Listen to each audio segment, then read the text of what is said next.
राज्यात 125 जागा जिंकण्याचा भाजपचा संकल्प असल्याचं सूत्रांकडून कळतंय। विधानसभेसाठी अमित शहांच्या उपस्थितीत भाजप नेत्यांची खलबतं सुरू आहे। जवळपास 50 जागांवर भाजपला विजयाची खात्री असल्याचंही कळतंय। उर्वरित 75 जागा जिंकण्याची जबाबदारी प्रमुख नेत्यांवर असेल। महायुतीतील धुसफूस चव्हाट्यावर नको, शहांच्या भाजप नेत्यांना सूचना देखील केलेल्या आहेत। राज्यात भाजपचं मिशन 125।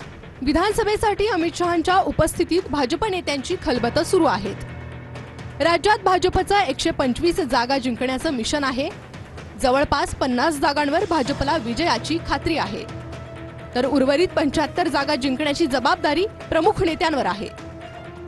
अमित शहा आज महायुतीच्या नेत्यांसोबत महत्त्वाची बैठक घेण्याची शक्यता आहे, तर महायुतीतील जागा वाटपावर देखील आजच्या बैठकीत चर्चेची शक्यता आहे। महायुतीमधील धुसफूस चव्हाट्यावर नकोय, शहांच्या भाजप नेत्यांना या सूचना आहेत अशी माहिती सूत्रांनी दिली आहे। लोकसभा निवडणुकीत झालेल्या चुका टाळण्याचेही निर्देश अमित शहांनी नेत्यांना दिलेत।